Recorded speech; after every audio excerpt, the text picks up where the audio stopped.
हाय नमस्कार दोस्तों, मेरा नाम है कृष्ण नैयर और आप देख रहे हैं हमारी इंटरव्यू सीरीज। आज मेरे साथ एक ऐसी शख्सियत बैठी है जो किसी परिचय के मोहताज नहीं है।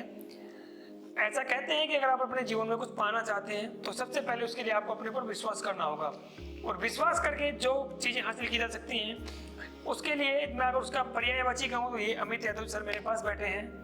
ये खुद एक ऑलरेडी गवर्नमेंट सर्टिफिकेट टीचर हैं, खुद का इनका एक स्कूल है, खुद ही एक हैप्पी मिलिट्री एकेडमी ये अपने रन करते हैं, और बहुत ऐसे इनके 5000 से अधिक विद्यार्थी हैं जो आसपास के पूरे राजस्थान में सेवा दे रहे हैं, जो इनके पास से पढ़े हुए हैं। तो सबसे पहले सर बहुत बहुत स्वागत है आपका। सर स्वागत है कृष्ण जी, आपका भी धन्यवाद सर। सर सबसे पहले मुझे आप अपने जीवन के शुरुआती दिनों के बारे में कुछ बताइए। धन्यवाद कृष्ण जी। जैसा कि आपने पूछा है कि वे अपने जीवन परिचय के बारे में आप कुछ बताइए, तो मैं एक साधारण मध्यम वर्गीय परिवार से बिलोंग करता हूँ। मेरा जन्म खोरी तहसील मुंडावर में है। मैं जो प्रारंभिक मेरी शिक्षा रही वो गाँव में ही रही है। इसके बाद की जो शिक्षा रही वो बलडोद रही है, हमारे बाजू में एक कस्बा पड़ता था। उसके बाद की जो शिक्षा है वो बहरोड, और बीएससी मेरी एलवीएस कॉलेज कोटपुतली से रही है, बीएड मेरी हरियाणा से रही है। इसके बाद में एमएससी जयपुर से रही है, और एमए भी जयपुर राजस्थान यूनिवर्सिटी से ही मेरी रही है। बहुत अच्छी बात है सर। सर मेरा अगला सवाल ये है आपसे कि आपने जैसे बताया कि आपकी जो प्रारंभिक शिक्षा है वो आपने गांव से की है, कॉलेज शिक्षा भी आपने कोटपुतली से गवर्नमेंट कॉलेज से की है। आपके मन में कब ऐसा आया कि मुझे हैप्पी मिलिट्री एकेडमी को? सर ये मेरा प्रारंभ से ही सपना था। जब से मैं पढ़ाई कर रहा था उस समय मेरे पापा जी का ये सपना था कि भाई मेरा एक बच्चा, हम दो भाई हैं, दोनों में से एक जो मेरा बच्चा है वो शिक्षण लाइन में कार्य करे, क्योंकि मेरे पापा जी प्राइवेट सेक्टर में शिक्षक के रूप में ही कार्य कर रहे हैं। उनका शुरू से ये सपना था, और मेरी प्रारंभ से ही सर एक हॉबी है कि मैं बच्चों को पढ़ाऊँ, यही मुझे शौक है। तो बस ये पढ़ाते पढ़ाते मुझे कोचिंग लाइन में जाने के बाद ऐसा ये जुनून सवार हुआ कि मैं अपने क्षेत्र के बच्चों को भविष्य संवारने के लिए, उज्जवल करने के लिए मैं यहाँ पे भी एक अकेडमी डालूं, और ये 6 सितंबर 2020 को हमने इसे लॉन्च कर दिया। बिल्कुल, बहुत अच्छी बात है सर।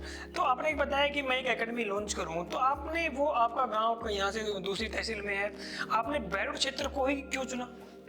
सर बहरोड क्षेत्र को इस वजह से चुना कि मैं एक दो बार विजिट के लिए बाहर की साइड में जयपुर, सीकर, झुंझुनू साइड में गया हूँ। तो वहाँ पे मैंने देखा कि हमारे इस क्षेत्र के जो बच्चे हैं वो सर्वाधिक वहाँ डिफेंस अकेडमियों में रह के तैयारी कर रहे हैं। तो फिर मैंने ऐसा माना कि यार अपन बहरोड को ले, तो यहाँ से मुंडावर, बानसूर, नीमराना, बहरोड ये 4-5 तहसील में आराम से कवर कर पाऊंगा, और यहाँ के जो बच्चे बाहर की साइड में जा रहे हैं उनको मैं यहाँ पे रोक के और कम फीस के साथ एक अच्छी गुणवत्तापूर्ण शिक्षा प्रदान करूँ।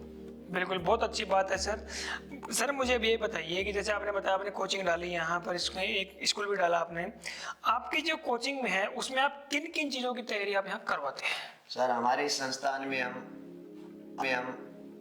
RIMC देहरादून, राष्ट्रीय मिलिट्री स्कूल, सैनिक school, Navodaya, RK mission, Gurukul, Devnarayan, NTSC आदि प्रिपरेशन की तैयारियां हम करवाते हैं। इसके अलावा मैं परमानेंटली प्रत्येक कक्षा में बच्चों को navy, air force, NDA, army, SSC, railway, bank इनमें जाने के लिए प्रारंभ से ही फाउंडेशन बैच के रूप में हम कक्षा 3 से। बहुत अच्छी बात है सर। वो कहते हैं ना कि जब बच्चा छोटा होता है तो आपको उसमें किस रूप में परिवर्तित करना होता है, ये उसका अगर शुरू से आप लेके चलेंगे तो बहुत आगे तक कोई विद्यार्थी जा सकता है। सर मेरा अगला सवाल ये है आपसे कि आपने बताया कि आपके यहाँ से अभी तक कितने बैच हो चुके हैं और किस बैच में आपने कितने सिलेक्शन दिए, जरा आप ये बीमार दर्शकों को बताइए।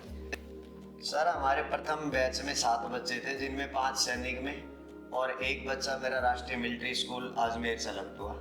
हमारे द्वितीय बैच में 13 बच्चे थे, जिनमें से हमारे 9 बच्चे सेलेक्ट हुए, सारे के सारे सैनिक स्कूल में हुए। आप जो मेरा तीसरा बैच रन कर रहे हैं इसमें मेरे 35 बच्चे वर्तमान में स्टडी कर रहे हैं। मेरी ये कोशिश रहेगी कि अब की बार मैं इस संख्या को बढ़ा के 20 से ऊपर लेके जाऊँ। बिल्कुल, बहुत अच्छी बात है सर कि आप जो इतने कम बच्चों में भी जो आपका सिलेक्शन रेट है वो बहुत अच्छा है। मेरा एक अगला सवाल ये है आपसे कि अभी मैं जब आपके यहाँ इंटरव्यू शूट करने गया है तो मैंने देखा कि आपके यहाँ पर काफ़ी अच्छी हॉस्टल फैसिलिटी भी है, तो आप हॉस्टल फैसिलिटी के बारे में आप क्या कहना चाहते हैं, आप बच्चों को क्या बताना चाहते हैं? सर हमारे यहाँ पे जो हॉस्टल फैसिलिटीज है उसमें हम एक रूम में 4 से 5 बच्चों को रखते हैं, रहने की बहुत अच्छी व्यवस्था है, रहने की बहुत अच्छी व्यवस्था है। खाने का जो मेनू है बहुत अच्छा है। सुबह या प्रातः 4 बजे हॉस्टल में हम बच्चों को उठाते हैं और रात्रि 10:30 बजे तक एक शेड्यूल के अनुसार हम बच्चों से कार्य करवाते हैं। यहाँ तक मेरा सभी अभिभावकों से निवेदन है कि मैं तो अपनी संस्था की समस्त हॉस्टल फैसिलिटीज़ के लिए अच्छा ही बताऊंगा। फिर भी यदि किसी को ऐसी कमियां नज़र आती है, बाकी मैंने सर्वश्रेष्ठ हॉस्टल फैसिलिटीज़ डाली हैं, तो आप आकर एक बार स्वतः इनका विजिट करें, अवलोकन करें, तो ज़्यादा बेस्ट रहेगा सर। बहुत अच्छी बात है सर, आप पेरेंट्स को इनवाइट कर रहे हैं, तो आप जितने भी पेरेंट्स इस वीडियो को देख रहे हैं, कृपया करके आप लोग यहाँ आइए और आप देखेंगे तो आपको वास्तव में बहुत अच्छी सुविधाएं हैं, जो अव्वल दर्जे की सुविधाएं बहुत कम पैसे में नजर आएंगी। सर मेरा अगला सवाल ये है आपसे कि बहुत सारे पेरेंट्स के मन में ये होता है कि यार हमारे बच्चों को लेकर कि 10वीं या 12वीं के बाद भी सोचते हैं कि मेरे बच्चे को ये करना चाहिए, वो करना चाहिए, ये करना चाहिए। आपने जो सुविधाएं प्रोवाइड करवाई है कक्षा 3 से, मुझे पता है कि आप 3 से तैयारी करवाने लग जाते हैं, तो आप पेरेंट्स को क्या बताना चाहते हैं? आप पेरेंट्स को कि नॉर्मल स्कूल शिक्षा, जो आपकी जो शिक्षा है, उसमें क्या अंतर है? सर हमारे ग्रामीण सर्किल में ये समस्या होती है कि अभिभावक को ये बिल्कुल भी जानकारी नहीं होती है कि हम बच्चों को किस लाइन में डाइवर्ट करें और किस लाइन में पढ़ाई करवाएं कि वो जल्दी से कामयाब हो जाए। ये बड़ी भारी समस्या है हमारे ग्रामीण सर्किल में। और यदि बच्चा हमारे पास आता है तो वर्तमान में ये तो इजी सी बात है किशन भाई कि वर्तमान में डिफेंस में गवर्नमेंट सर्वेंट बचे हुए हैं। जितने भी नौकरियां बची हैं वो सारी डिफेंस डिपार्टमेंट में है। बाकी तो जो सिविलियन डिपार्टमेंट्स हैं उनमें तो अभी लगभग है कि गवर्नमेंट उनको सुविधा पे करती हुई जा रही है, निजीकरण की तरफ ले जा रही है, पे करती हुई जा रही है, निजीकरण की तरफ ले जा रही है। अब डिफेंस में बच्चा जाएगा तो उसको आप बचपन से ही प्रिपेयर करोगे भाई, दौड़ फिजिकल में भी, मेडिकल में भी, पढ़ाई में भी सब तरीके से परफेक्ट रखोगे तो ही सेलेक्ट हो पाएगा। अब हम एक स्कूली शिक्षा में बच्चों को रखेंगे और डिफेंस से उसको कक्षा 10 के बाद टच करेंगे तो एक बच्चे को प्रिपेयर होने में 3 से 4 साल लगते हैं। तब तक वो अपनी एज पार कर चुका होता है। और यहाँ पे मेरे पास जब बच्चा कक्षा 5th में आता है, हो सकता है वो सैनिक में सेलेक्ट हो या ना हो, लेकिन वो आगे जाके कोई भी डिफेंस का एग्जाम जब भी देगा एक बार में आराम से क्लियर कर लेगा। इस वजह से स्कूली शिक्षा में और हमारी शिक्षा में बहुत फर्क रहता है। हम समस्त अभिभावकों से निवेदन करते हैं कि हमारा जो फाउंडेशन बैच है इसमें वो बच्चों को जोड़े, जिससे जल्दी से वो बच्चा घर में एक गवर्नमेंट सर्वेंट हो। और ये बिल्कुल बहुत अच्छी बात है सर।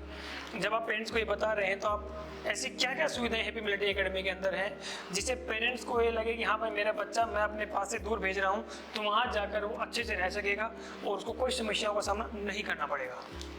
सर जो हमारी संस्था में सुविधा है, यहाँ पे हम बच्चे को जो एडमिशन के दरमियान बताते हैं क्या क्या अरेंज करवाएंगे, उसमें सर हम हॉस्टल फैसिलिटीज़ देते हैं जो पेरेंट्स खुद आके आराम से देखें। हम तो हमेशा उनको अव्वल कैडर की बताएंगे। सेकंड, यहाँ पे पूरा स्कूलिंग माहौल है, इंग्लिश मीडियम पढ़ाई है।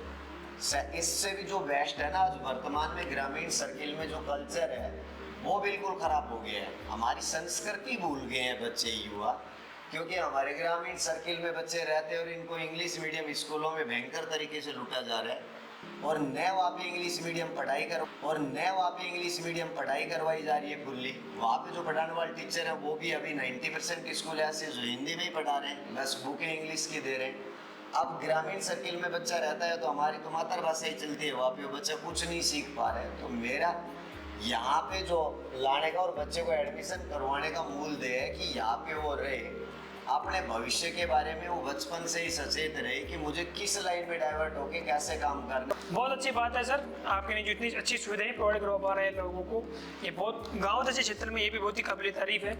सर मेरा अंतिम सवाल है आपसे कि हर इंसान की कामयाबी में किसी न किसी का हाथ जरूर होता है, आपकी इस कामयाबी में आप किसका हाथ मानते हैं? सर मेरी इस कामयाबी में सबसे ज़्यादा जो आशीर्वाद रहा है वो तो रहा है खाटू श्याम जी का। मैं उनको बहुत अनन्य रूप से मानता हूँ। जो भी मार्ग दिया उन्होंने दिया, बाकी गुरुजनों का तो है ही। इसके अलावा जो इसमें अथक सहयोग मेरे इसमें रहा है, एक भाई है मेरा ऐसे तो संदीप है, एक दयावीर है, एक मोहित है। इसके अलावा जो और भी बड़ा सहयोग रहा है भाई, जब एक कोई भी संस्था अपन रन करते हैं तो उसमें फाइनेंशियल सपोर्ट की तो आवश्यकता होती है, प्लस में फील्ड सपोर्ट की भी आवश्यकता होती है। तो इन लड़कों ने जिनका मैंने नाम लिया, इन सबों ने मुझे दिल से सपोर्ट किया है। फाइनेंशियल सपोर्ट जो मुझे की है, एक मेरे मामा जी का लड़का है और एक मेरा स्वयं मामा जी है सुनील, और एक मेरे मामा जी का लड़का है संजीव, इन दोनों ने मुझे पूर्णतः सपोर्ट किया और इस प्लेटफॉर्म को खड़ा करने में उनका बहुत बड़ा योगदान है। बाकी तो मेरे जितने भी साथीगण हैं, सभी ने, कोई भी संस्था जब रन करती है तो उसमें हर आदमी का अपना सहयोग होता है, सारी टीम का भी सहयोग है, सभी फैकल्टी मेंबर्स का भी, तभी ये इतने बड़े स्तर पे पहुंचा। सर बहुत बहुत धन्यवाद अमित जी, आपने इतने अमूल्य समय में से आप इतना समय हमारे लिए निकाला। हम आपके और आपके जो एकेडमी है उन दोनों के उज्जवल भविष्य की कामना करते हैं। नमस्कार जी। धन्यवाद सर।